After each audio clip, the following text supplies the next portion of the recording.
Assalamualaikum, selamat pagi. Kembali lagi dengan Muhammad Riza. Yuk kita belajar bagaimana cara memposting ke jurnal umum. Cara membuat laporan dengan mudah dan cepat. Sekarang langsung kita ke contoh soal ya teman-teman. Untuk perusahaan kita ambil misalkan perusahaan hijau daun ya. Di sini pada tanggal 3 hijau daun sebagai pemilik menanamkan uangnya sebesar 5.000 dalam perusahaan yang baru didirikannya. Tapi nanti teman-teman di sini pasti akan selalu dilakukan bukti jurnalnya. Misalkan untuk tanggal 3 bukti jurnal nomor 1. Nah, untuk tanggal 4 hijau daun membayar sewa sebesar Rp200. Tanggal 5 dibeli perlengkapan kantor sebesar Rp550 dengan kredit. Tanggal 6 dibeli peralatan kantor dari X seharga Rp5.500. Nah, ini yang sebesar Rp3.000-nya ini dibayar secara tunai, sisanya dibayar kemudian atau hutang. Dalam hutang ini konsultan pajak hijau daun dia mengeluarkan hutang wesel. Jadi hutangnya hutang wesel. Tanggal 7 dibeli perlengkapan tunai sebesar Rp250. Tanggal 10-nya meminjam dari bank. Jadi hijau daun meminjam dari bank sebesar Rp7.000 dengan mengeluarkan wesel. Tanggal 12 dibayar listrik dan air sebesar Rp75.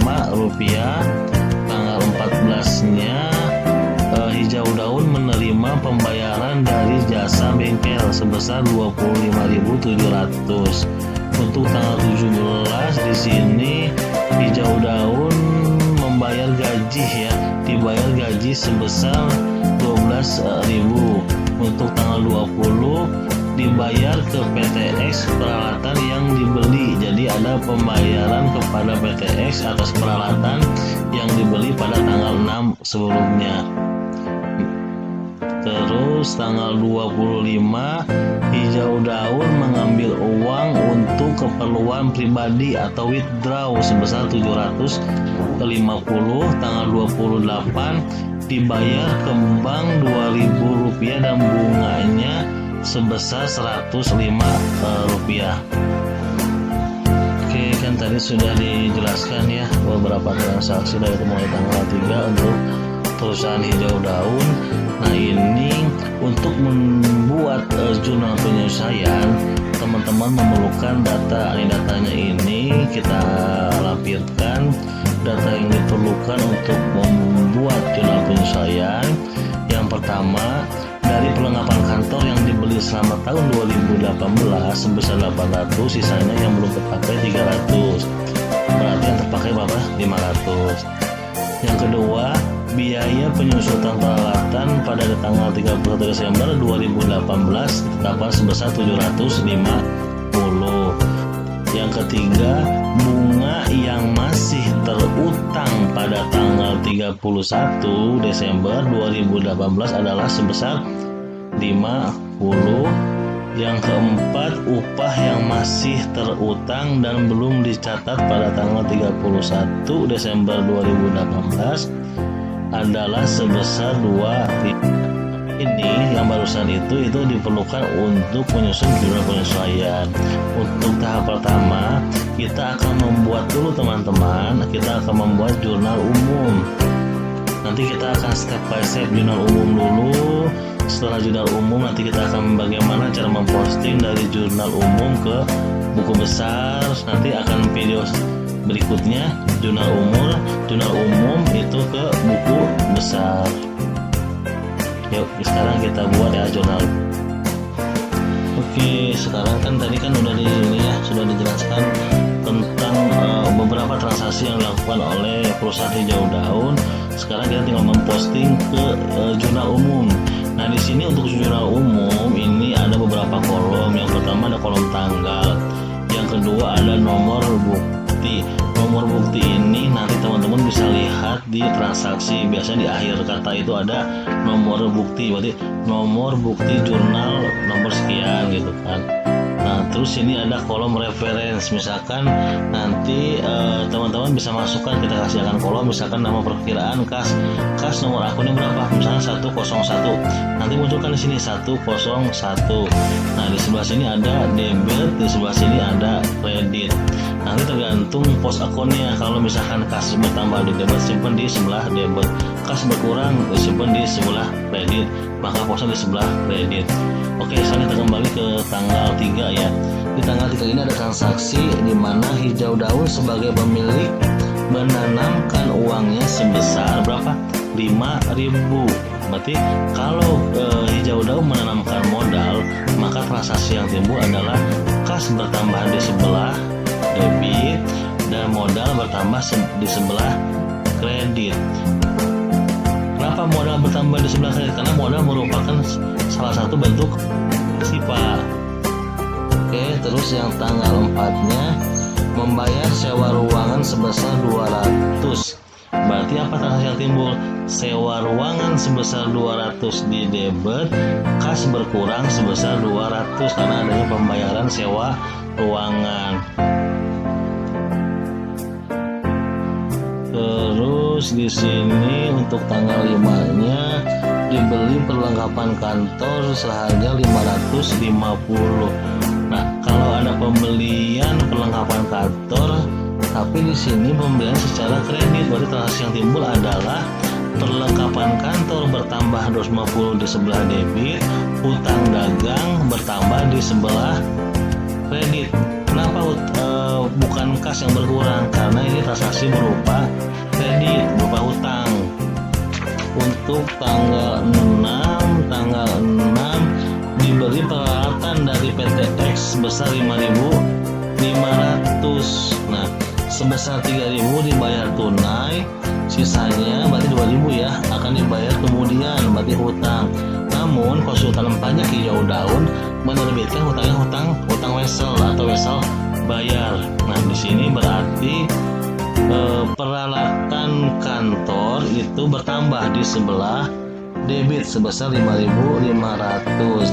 Udah gitu kas berkurang karena ada pembayaran sebesar 3.000 dan sisanya merupakan hutang wesel sebesar 2.500.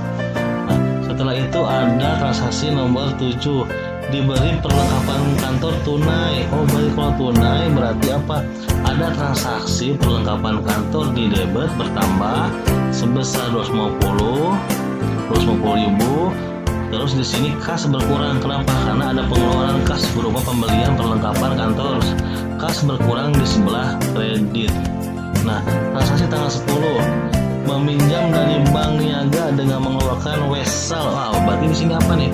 Kalau pinjaman berarti ada kas masuk. Berarti kas masuk berupa debit sebesar 7.000.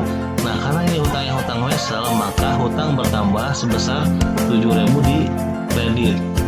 Terus transaksi tanggal 12, di sini dibayar rekening air dan listrik sebesar 75 rupiah. Berarti kas berkurang lagi. Kenapa? Karena ada pembayaran listrik dan air sebesar 75 rupiah. Maka transaksi yang timbul biaya listrik di debit. Karena apa? Karena biaya berkurang di debit sebesar 75, kas juga berkurang sebesar 75.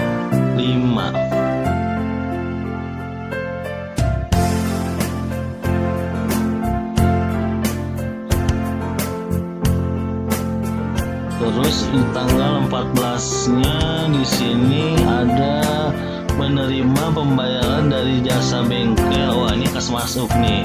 Berarti kas bertambah 25.700, pendapatan jasa dari bengkel di sini juga bertambah sebesar 25.700.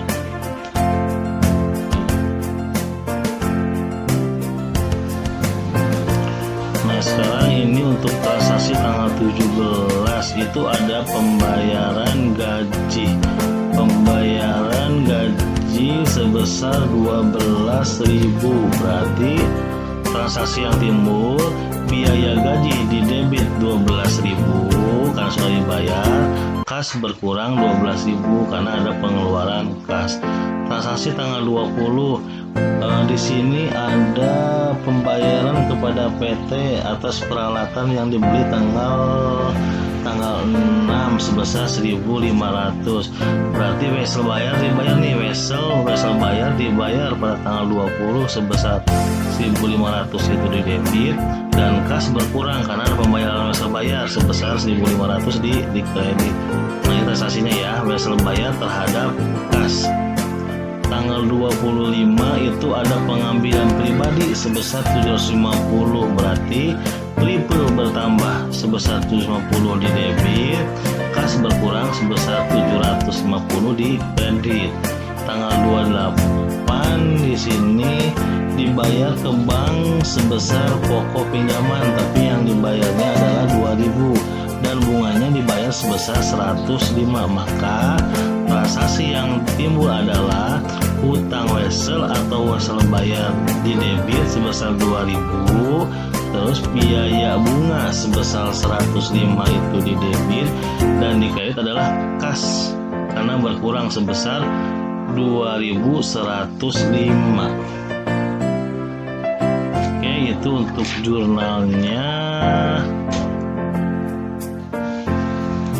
Baiklah, tadi sudah dijelaskan bagaimana cara memposting dari transaksi terhadap jurnal umum. Terima kasih banyak teman-teman sudah menyaksikan dan menonton video ini. Nanti berikutnya kita akan ulas di video berikut, yaitu tentang bagaimana cara memposting dari jurnal umum ke buku besar. Sekian dari saya. Assalamualaikum.